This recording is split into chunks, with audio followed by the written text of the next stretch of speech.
सोचिए ना, अब इस उम्र में आप मुझे जेल भेजेंगी तो मैं वापस कभी आऊंगी ही नहीं।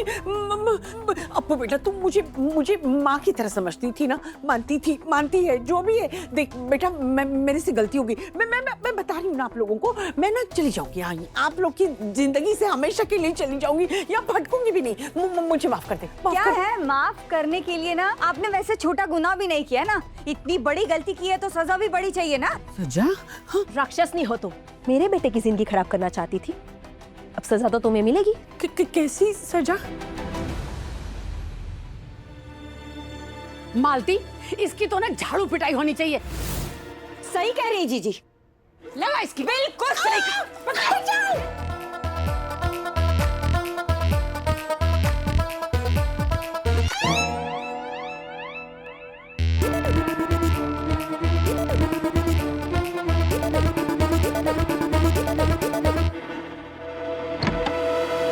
माँ, रहने दीजिए, पुलिस उन्हें खुद ढूंढ लेगी।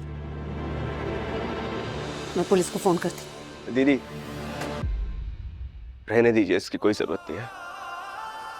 रोहन, आरू ने तुम्हारे साथ बहुत गलत किया है। मैं जानता हूँ दीदी, हारू ने गलत किया मेरे साथ, लेकिन हमें प्यार में सिखाया जाता है ना कि कुछ गलतियां माफ कर देनी चाहिए।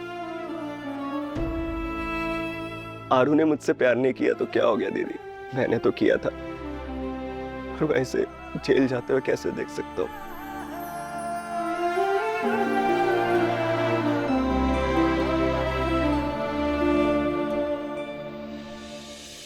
आरू, तुम्हें हमेशा शिकायत थी ना मुझसे, मैं गुस्सा करता हूँ, तुम पर शक करता हूँ। कभी भी शक नहीं था, मैं केयर करता था तुम्हारी, डर लगता था कहीं तुम्हें खो ना दूं। आज ना मेरा वो डर भी खत्म हो गया, तो अब तुम बिल्कुल आजाद हो। तुम्हें जैसे जीना है तुम वैसे जीना, लेकिन आज के बाद मैं तुम्हारी ये शक्ल कभी नहीं देखूंगा, कभी भी नहीं।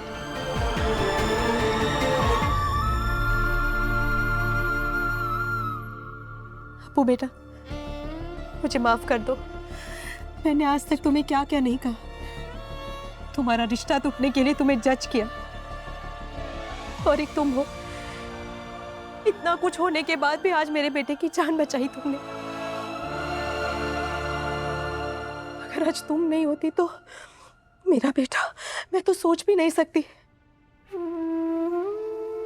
शायद मेरी ही नजर कमजोर हो गई थी, जो मेरे सामने खरा सोना था मुझे खोटा लग रहा था, और जो खोटा सिक्का था मुझे खरा सोना लग रहा था।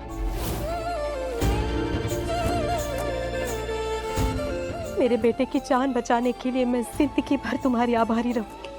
Please please aunty ji, please आप हाथ में जोड़िए, माफी हमें मांगनी चाहिए। हमारी आरू की वजह से आपको और रोहन को बहुत दुख पहुंचा।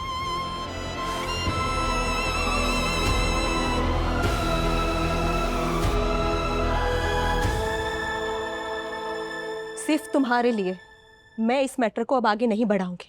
एक भी कंप्लेन नहीं करेंगे हम इस लड़की के खिलाफ।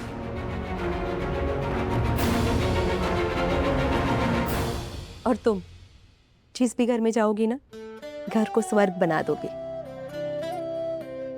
वो बहुत किस्मत वाला होगा जिसके नसीब में तुम लिखी हो।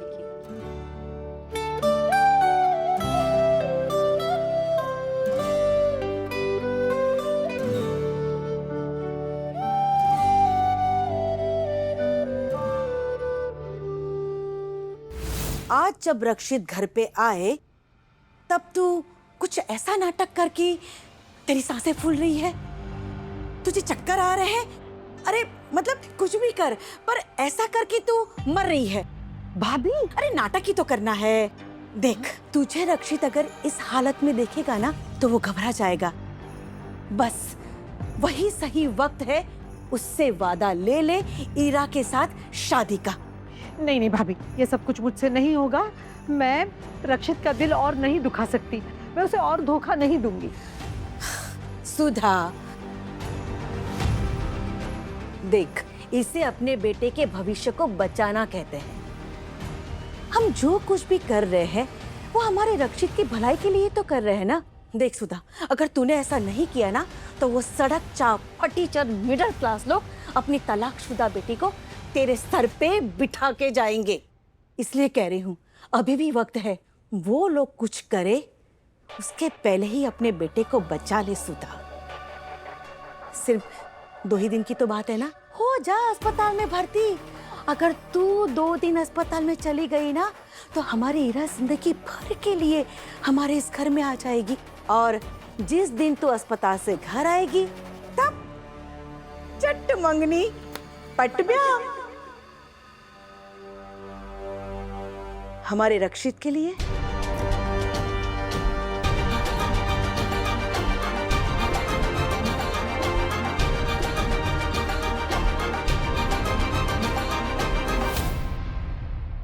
रोहन, कभी कभी हम किसी रिश्ते में अपना सब कुछ दे देते हैं और बदले में हमें तकलीफ के अलावा कुछ नहीं मिलता। हमें लगने लगता है कि हम प्यार के लायक नहीं, लेकिन ये सच नहीं है। प्यार के लायक वो इंसान नहीं है जिसने हमारे प्यार को नहीं समझा। जैसे ललित मेरे प्यार के लायक नहीं थे, वैसे आरू तुम्हारे प्यार के लायक नहीं है। मैं समझती हूँ, मैं जानती हूँ कि इतने सालों का रिश्ता तोड़ देना आसान नहीं होता है। मेरे लिए भी आसान नहीं था। मुझे बहुत वक्त लग गया समझने में कि ललित के साथ रिश्ता निभाना एक था अपनी आजादी को खोना।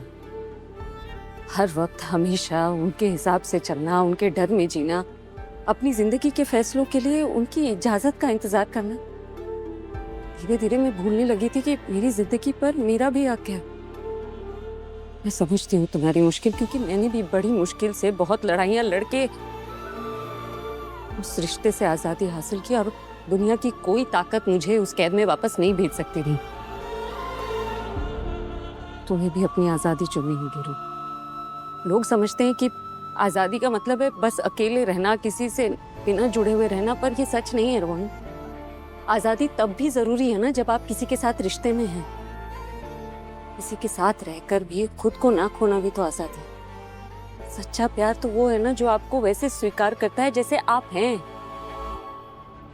सच्चे प्यार में तो ऐसा रिश्ता बनना चाहिए ना जिस रिश्ते में आप झुक सके बिना टूटे हुए, आप बदल सके बिना मिटे हुए, आप रो सके बिना कमजोर पड़े, आप हार सके बिना हारा हुआ महसूस किए, आप गलती कर सके बिना सजा पाए, आप चुप हो जाएं बिना खोए, थक जाए तो रुक जाएं बिना पीछे छूटे।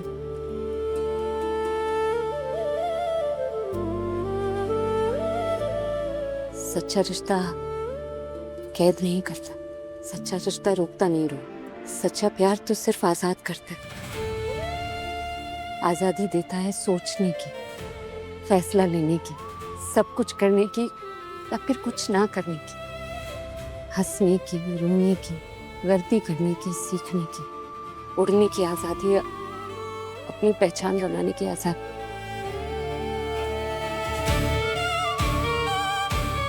सच्चा प्यार यही होता है। और जब तक तुम्हें ऐसा प्यार ना मिले तब तक अकेले रहना किसी झूठे रिश्ते में रहने से बेहतर है। रोहन प्लीज मेरी बात समझो। आरू को आजाद कर दो और खुद भी आजादी चुनो। तुम्हें ऐसे रिश्ते में नहीं रहना चाहिए जो तुमसे तुम्हारी खुशी छीन, तुम्हारा खुद पर से हक छीन। ऐसा रिश्ता सच्चा प्यार नहीं है। और मैं जानती हूँ लोग कहते हैं कि कोई आपका साथ छोड़ दे तो आप अधूरे रह जाते हैं, लेकिन ये सच नहीं है। जब कोई गलत इंसान आपकी जिंदगी से चला जाए ना तो एक नया रास्ता खुल जाता, एक नई मंजिल की उम्मीद जाग जाती। वो मंजिल जो किस्मत ने आपके लिए लिखी।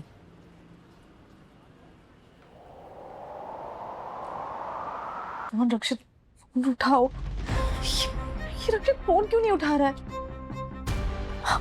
मोहित भैया आप प्लीज बोर्ड मेंबर्स के पास जाइए ना, कहीं वो चले ना जाए। Don't worry, I handle.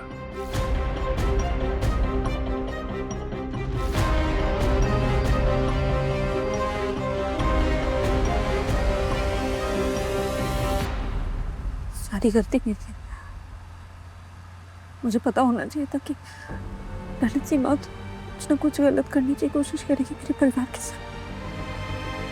और तो और बोर्ड मेंबर्स के सामने प्रेजेंटेशन बीच में छोड़ के निकल आए। बोर्ड मेंबर्स भी नाराज हो गए होंगे। मैंने सब गड़बड़ कर दिया। सारी गलती मेरी है।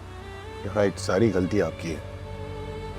आपकी वजह से रोहन ने आत्महत्या करने की कोशिश की, आपकी वजह से प्रेजेंटेशन खराब हुई, आपकी वजह से बैंगलोर वाले क्लाइंट ने ऑर्डर रिजेक्ट कर दिए, आपकी वजह से वॉर्स है, आपकी वजह से ग्लोबल वार्मिंग है, आपकी वजह से करप्शन है, आपकी वजह से ऑयल की कीमतें ऊपर नीचे जा रही है। कल को अगर सेंसेक्स टैंक कर जाए ना तो वो भी आपकी वजह से होगा। दुनिया की हर प्रॉब्लम छोटी हो या बड़ी आपकी वजह से हो रही है। Absolutely right. जब कोई परेशान हो ना तो उसे दिलासा देना चाहिए कि उसकी कोई गलती नहीं है। ऐसे नहीं कि पूरी दुनिया की गलतियां उसी पे थोप दो। दिलासा उसे दिया जाता है जो मदर इंडिया बनने की कोशिश ना करे, उसे नहीं जो दुनिया की हर प्रॉब्लम अपने सिर ले ले।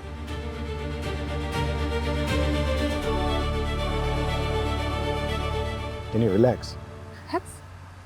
आप मुझे रिलैक्स करने के लिए बोल रहे हैं? यार जान निकल रही है, कुछ समझ नहीं आ रहा है। Can you relax? कैसे करूं रिलैक्स? सिखाया तो था, हिम्मत इन टेयर आउट, सिंपल। हिम्मत इन डराओ, हिम्मत इन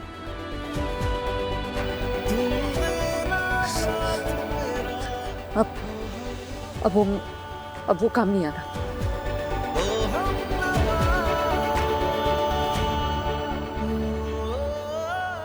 अपनी आंखें बंद करो और उसके बारे में सोचो जो आपको सुकून देता है। अपने आप सब कुछ रिलैक्स हो जाएगा।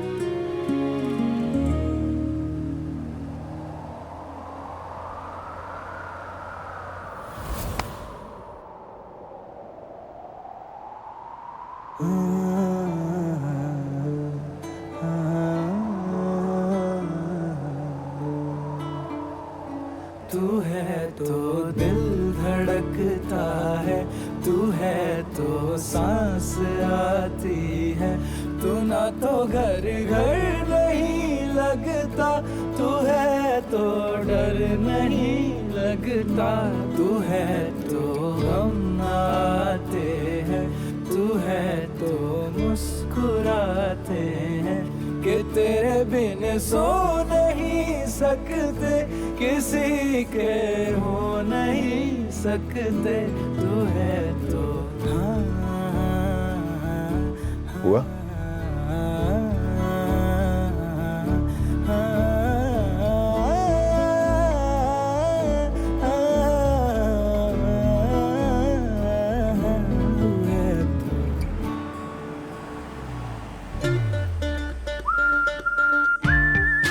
चले प्रेजेंटेशन। हम सादे मैं रिपोर्ट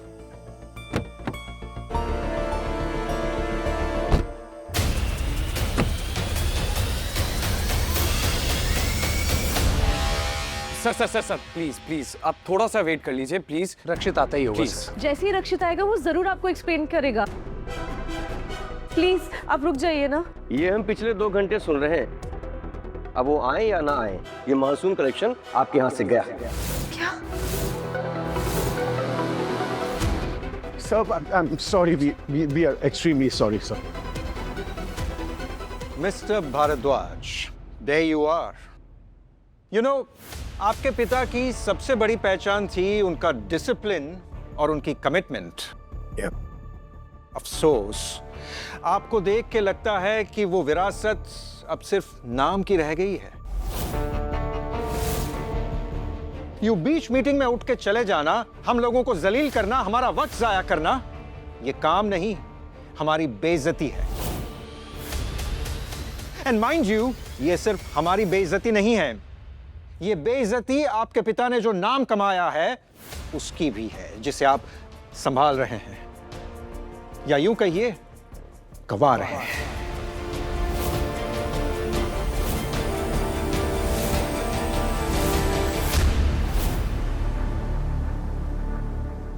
सब प्लीज एक बार हमें हमारी बात कहने का मौका तो दीजिए।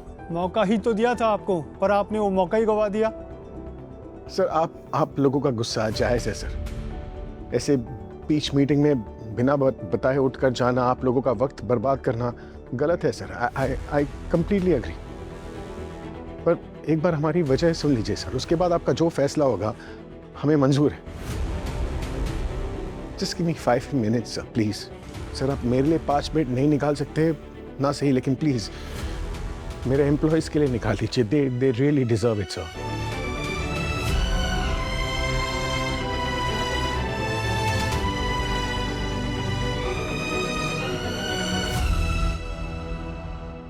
Fine. Thank you sir. Sir please come.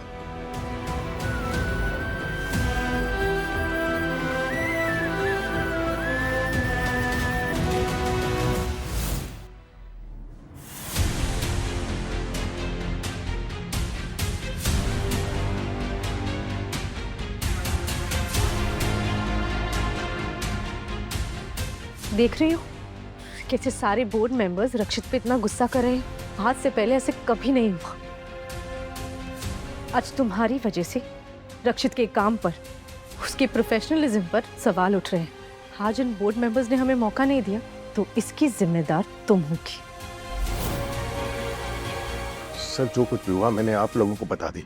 अभी आप लोग डिसाइड कीजिए कि मैं सही था या गलत।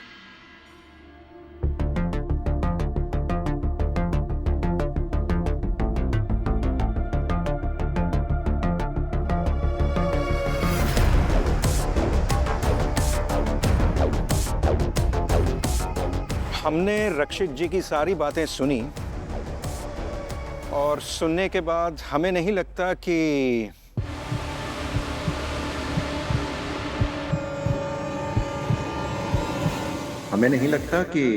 आपने कुछ गलत किया है।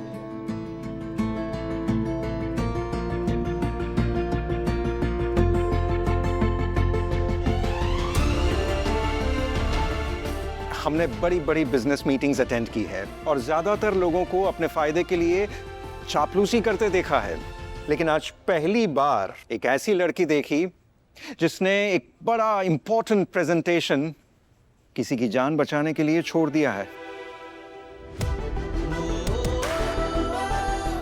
Sorry Aparajita ji, we were mistaken. हमने बिना कुछ सब जाने आपको गैर जिम्मेदार और अनप्रोफेशनल बोल दिया। लेकिन अब पूरी बात सुनी तब समझ में आया कि आप जैसे बहादुर और हिम्मत वाले लोग आज भी दुनिया में हैं।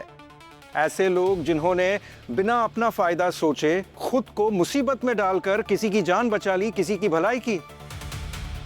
इसलिए हमने फैसला लिया है कि आपको एक चांस और देना चाहिए।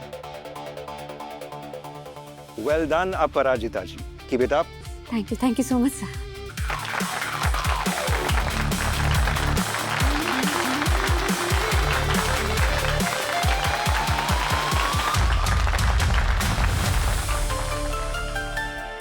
सर थैंक यू एक बार फिर मेरा साथ देने के लिए। ये मैंने आपके लिए नहीं, मेरी कंपनी और बाकी एम्प्लॉयज के लिए किया। अगर आपकी जगह ये आइडिया किसी और का भी होता, ये मुसीबत किसी और की भी होती, तब भी मैं यही करता। ये बस काम है, इसे पर्सनल मत बनाइएगा।